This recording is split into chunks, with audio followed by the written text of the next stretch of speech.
Major funding for KPBS Evening Edition has been made possible in part by Anderson Plumbing, Heating and Air, proud to support the mission of KPBS and privileged to serve San Diego clients. Anderson Plumbing, Heating and Air, helping homeowners maintain drain, heating, and cooling systems since 1978.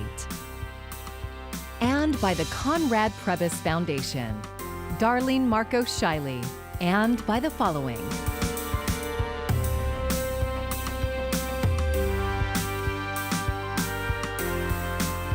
And by viewers like you. Thank you.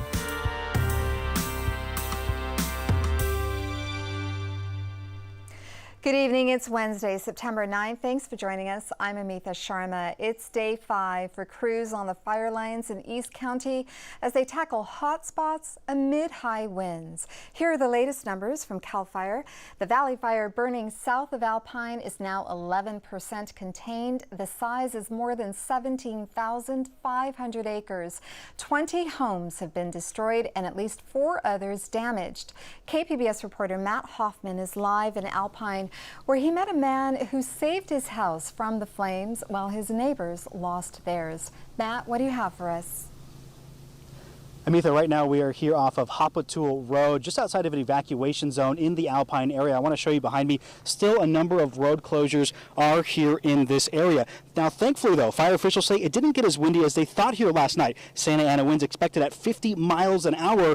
People living in the area say if that did happen, the results would have been devastating. This valley is extremely lucky because we didn't have the Santa Anas, because if we'd have had the Santa Anas, I don't think you'd be doing this interview except for rubble behind us. Mark Burkett lives on the edge of Alpine off Hopatool Road. He says the fire ripped through this valley over the weekend. He snapped these photos of it creeping over a ridge right behind his home. This isn't the first time that's happened. It just never, this time it got a lot closer. Flames poured down the hillside right up to his house. It's hot, you can't breathe or smoke. It's not a fun thing. Like it's raining fire, like because when the oak trees go up, all the leaves catch on fire and then they just float down and catch everything on fire. While Burkett's neighbors evacuated, he and his son stayed behind, determined to protect his property and others. Like, what the hell am I doing? Yeah. No, I don't know. You get the adrenaline starts going. Well, that's mostly what we were doing, running around with garden hoses, making sure the embers didn't light anything on fire. They're all my neighbors. Have been here for 22 years. Burkett's home was spared, but some of his neighbors weren't so lucky. There's probably 5 that got lost. A lot of outbuildings back there. This used to be a garage with motorcycles inside. Now it's turned to rubble. The fire got so hot here that bullets inside this ammo can started shooting off. And just down the road, a fireplace is all that remains of one home, and a few vehicles nearby were also lost. Today, SDG&E crews were out trying to get the power back on for people in this area. Many have been without electricity since Saturday and have resorted to backup generators. Because once the power goes down, you don't have any water either. Today, Burkett's neighbors were doing generator checks for those who have evacuated, making sure there's plenty of gas to keep the water running and food from spoiling. In this valley, we kind of watch out for each other.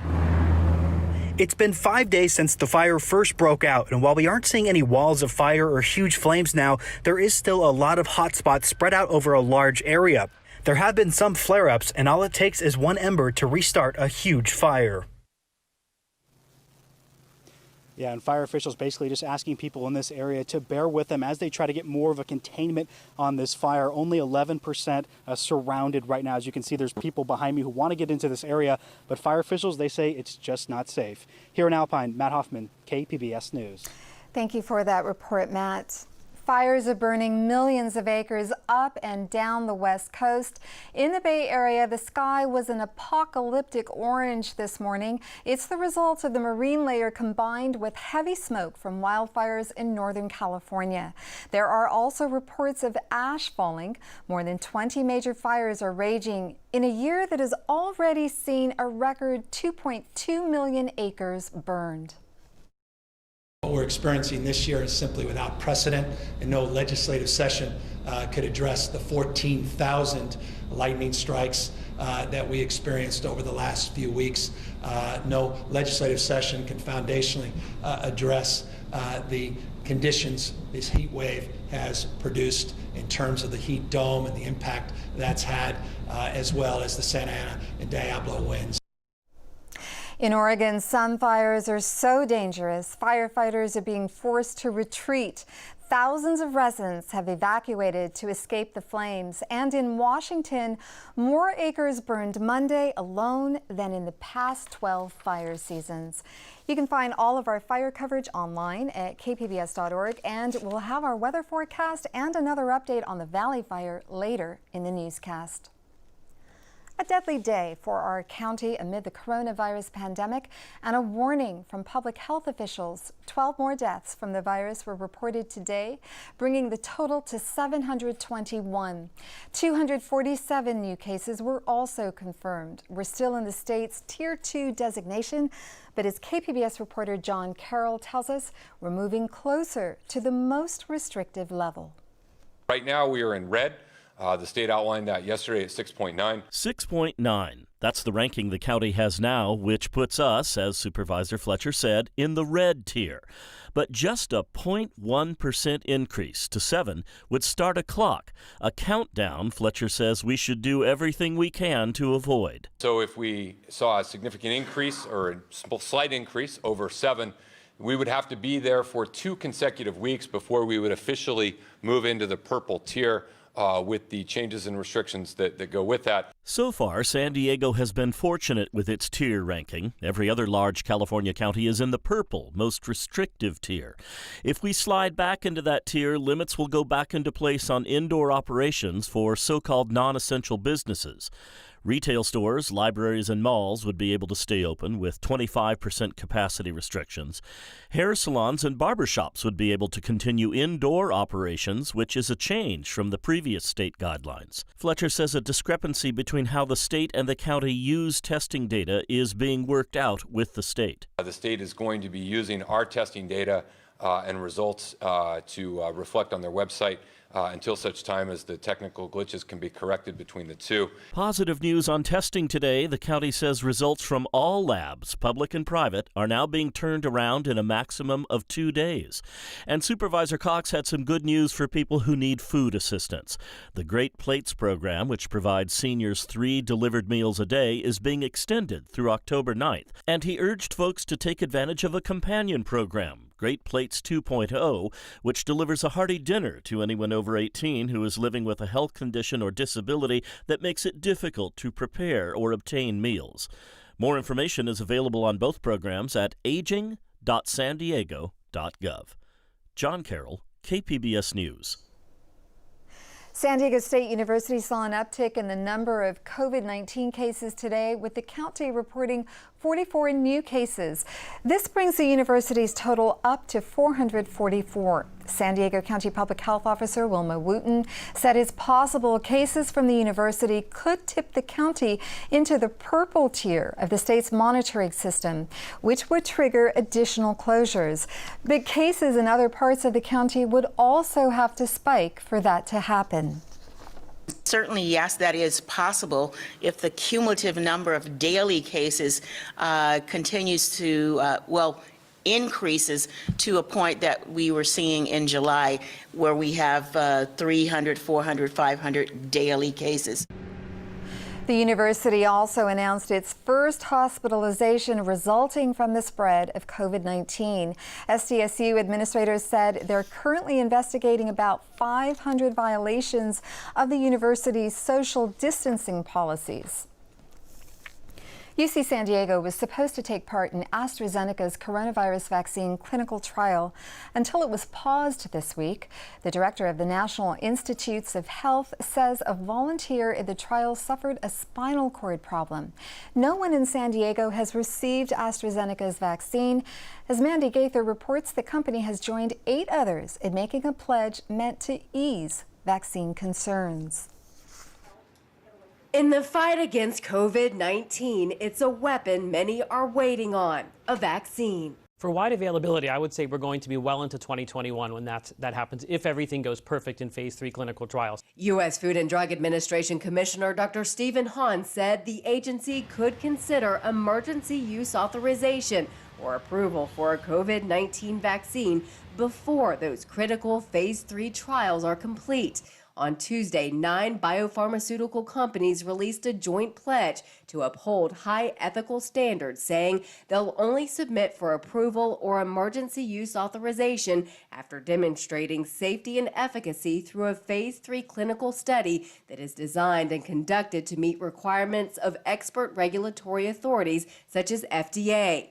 Even when there is a vaccine, infectious diseases Dr. Amish Adalja says it'll take time to get into the arms of Americans. We're going to be fighting this virus without a vaccine for several months at a minimum. So we still need to continue to work on testing, tracing, and isolating, because the vaccine isn't going to be some kind of magic bullet that we have all of a sudden and everything just disappears. It's going to take some time. For Health Minute, I'm Mandy Gaither.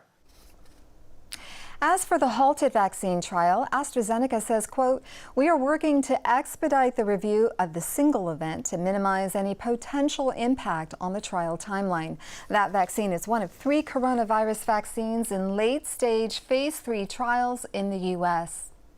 A protester who's been in jail for 2 weeks on $750,000 bail now will have his bail lowered to $150,000 so he can be released. Denzel Drawn was arrested during a protest in downtown San Diego. Police allege he picked up a can of pepper spray dropped by an officer and sprayed it at the assembled officers. He was charged with 9 felony counts of obstructing an officer and 9 felony counts of illegally using pepper spray. Drawn pleaded not guilty at his arraignment today. Police had requested a judge almost double his bail because they say he's a danger to police and a flight risk. Drawn's attorney argued he was being punished because he's a leader in the Black Lives Matter movement. Local organizations are sprinting to the finish line to make sure everyone in San Diego County gets counted in the 2020 census. KPBS reporter Max Rivlin-Nadler says a recent court decision could buy them some extra time. Barrio Logan and nearby Logan Heights are 2 of the neighborhoods in San Diego County still lagging behind in their census count. So on Wednesday morning, members of the Count Me In 2020 coalition were joined by Congressman Juan Vargas. So if you haven't been counted yet, as I always say, come to your census. To try to push those neighborhoods over the finish line, regardless of how much time they have left to count. And that's tougher in neighborhoods with many undocumented and mixed status families who try to avoid interaction with the government. But Vargas says their participation is crucial to getting their communities the services and representation they need. A lot of young people say, I can't vote because I'm undocumented, I'm a dreamer. I said, well, you better get counted then, because you getting counted matters. That is a political action that says that not your vote because you can't vote, but your person, that you're a human being. That is a political action, standing up and saying, I'm a human being. So you get counted, so then we get more political representation here. In August, the Trump administration, after originally extending census counting until the end of October because of the ongoing pandemic, shortened the count to the end of September. A judge has put that on hold for now, pending further court hearings next week. But census counters from the government had already begun wrapping up their work in San Diego, with an eye towards ending all in-person counting by September 18th. This is like a last, hoorah to get together and say, listen, let's get together collectively. That's what we want to do, collectively get together where all the organizations say, let's just focus our efforts on these areas. While the county as a whole is over 72% in its response rate, Barrio Logan and Logan Heights are still just above 50%. If we can get, for example, Barrio Logan, Logan Heights to get out of the late 50%, you'll see that 72 even climb higher, right?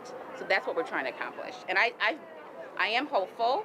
I do think that I'm glad we caught this right now because we don't have much time. But you know what? People make it happen. No matter what the courts decide, with billions of dollars in federal funding on the line, local groups and local electeds are continuing to push for an accurate census count, despite a pandemic, wildfires, and fluctuating deadlines. Max Rivlin-Nadler, KPBS News. The hot, windy weather has fueled wildfires across the state. But will crews catch a break? Mark Mancuso has our forecast.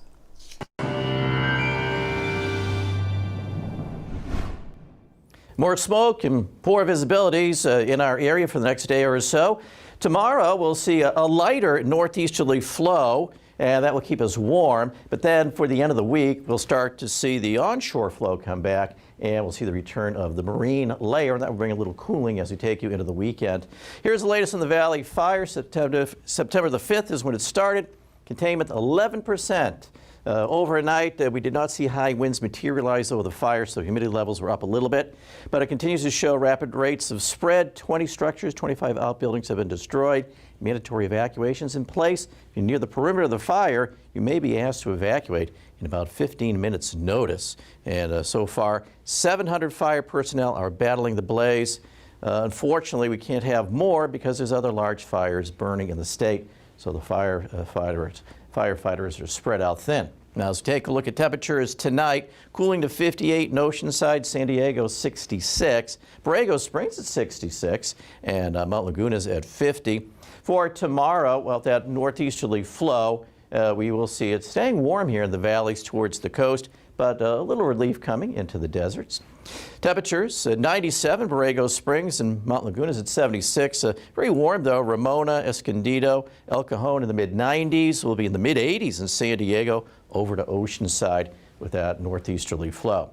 As we take a look ahead, well, temperatures will start to cool off a little bit for the end of the week, and we'll see more in the way of morning clouds with that marine layer coming on in. Inland sections very warm. Temperatures backing off a little bit Saturday and into Sunday. Then it starts to warm up a little bit. Mountains look pretty nice here, and then a bit warmer over the weekend. And in the deserts where we have seen some cooling, temperatures will start to rise and getting hotter over the weekend. And for KPBS News, I'm meteorologist Mark Mancuso.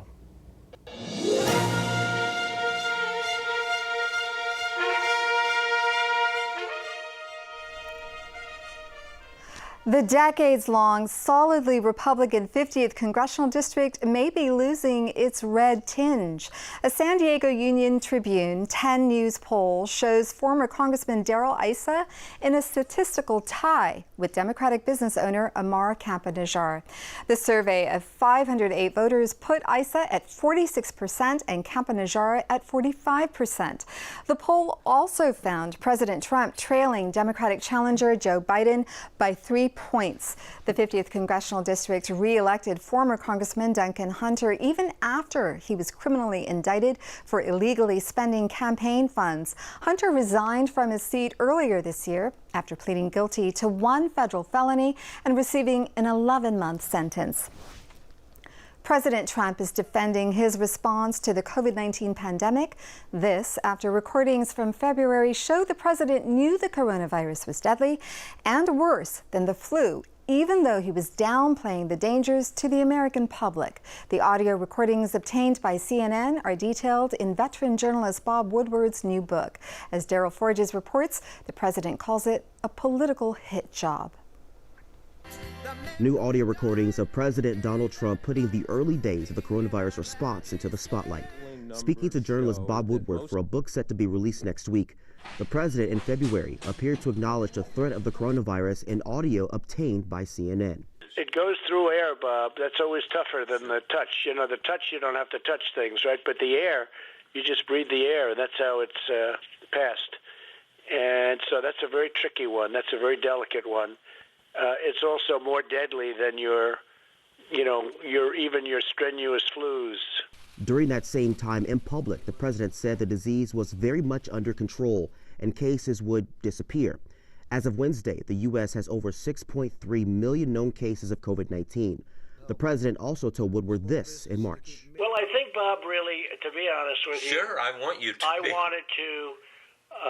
I wanted to always play it down. I still like playing it down. Yes, because I don't want to create a panic. It's just another political hit job. But whether it was Woodward or anybody else, you cannot show a sense of panic or you're going to have bigger problems than you ever had before. Democratic presidential nominee Joe Biden went right after President Trump.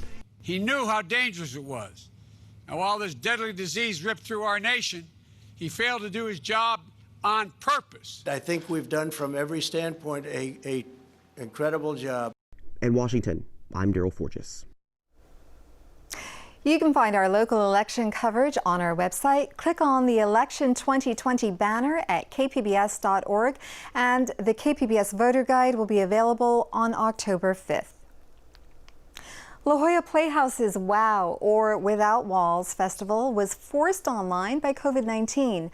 But as a site-specific event, the restrictions of quarantine have simply become a creative challenge. KPBS arts reporter Beth Accomando says the latest digital WOW work to debut is Portaleza and displays an innovative approach to creating a virtual experience. In a time of instant gratification, Portaleza asks you to slow down to enjoy a delicious sense of anticipation. So in order to access the digital WOW show, you have to wait for a packet to arrive in the mail. Once you receive it, you'll find a letter, a Portaleza mat, a small envelope, and the materials to create your own hypnocular device.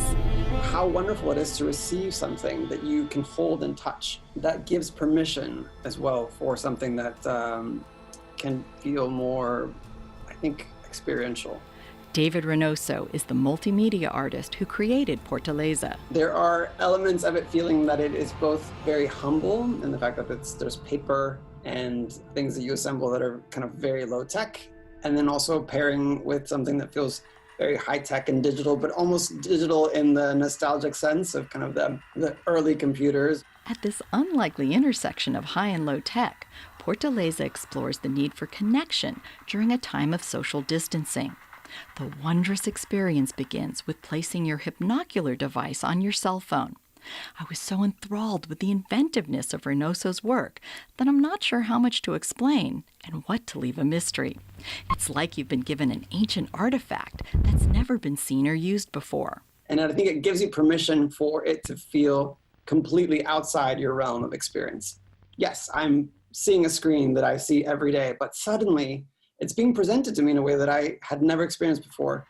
And that imagination of that invitation to enter that dimension, that portal through the screen in a new way is exciting. Portaleza completely reimagines what an online experience can be as it delivers a device that turns your flat cell phone screen into a mind-blowing kaleidoscope. I remember as a kid making my own kaleidoscope, and then you put, objects that are very boring. You might put sort of like a bead, and these things that feel very kind of not very special on their own, suddenly within a kaleidoscope as they're moving around, they're being multiplied, makes them immensely more magical. Then combine those trippy, magical visuals with a seductive soundscape.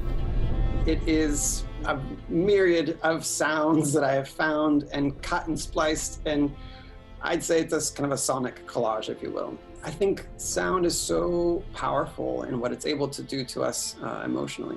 So pairing that with the visuals and the experience of then having to, of getting to touch that, I wanted this to be a very multi-sensory experience for as much as I was able to provide that. And I think certainly within a sort of physical space of creating something, I like the idea of going through a labyrinth in order to kind of get lost. Lost in a realm that feels both retro and futuristic, low and high-tech, familiar yet strange. I remember, assembling things out of cereal boxes and, imagining that when you make this, all of a sudden, ta-da, you now have a set of like magical binoculars. I thought that there was something about that fun in that low-tech magic that invited audience members to then think about also playing along. Portaleza, the latest of La Jolla Playhouse's digital WOW productions, engages you with its humble yet inspired artistry and its rapturous innovation. I think we love imagination. I think this is a time in which we need imagination in order to keep us moving forward. And I wanted this to feel like an invitation for you to use that wonderful tool that you have in your brain of imagining something beyond your reach. Portaleza asks you to narrow your field of vision in order to expand your horizons. Beth Accomando, KPBS News. The future of the Living Coast Discovery Center in Chula Vista is secure for now. We brought you the story last month of the center holding a fundraiser to keep it afloat while remaining closed during the pandemic. The center had hoped to raise $500,000, but today it announced it had raised $695,000, making it the largest fundraiser in Living Coast history. The center is planning to reopen next spring. Returning to a developing story in the East County, firefighters are working to contain the Valley Fire. At last check, it was 11% contained. It's burned more than 17,500 acres. 20 homes have been destroyed and at least 4 others damaged. KPBS reporter Matt Hoffman joins us live near Alpine with an update. Matt?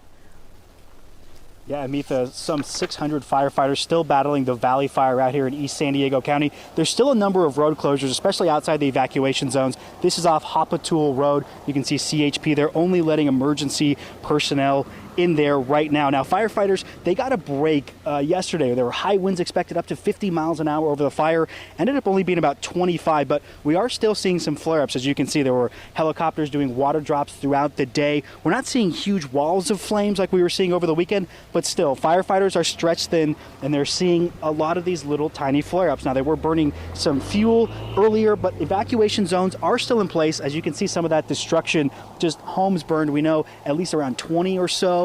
And a lot of people we talked to today, they didn't want to leave their homes during that fire. They tried to stay and do as much as they could. Some people having to make that push at the last second to leave. We're going to keep you updated on the Valley Fire, currently just 11% contained. Matt Hoffman, KPBS News.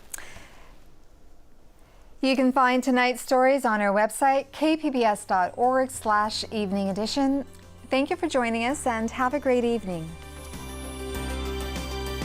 Major funding for KPBS Evening Edition has been made possible in part by Anderson Plumbing, Heating and Air, proud to support the mission of KPBS and privileged to serve San Diego clients. Anderson Plumbing, Heating and Air, helping homeowners maintain drain, heating, and cooling systems since 1978.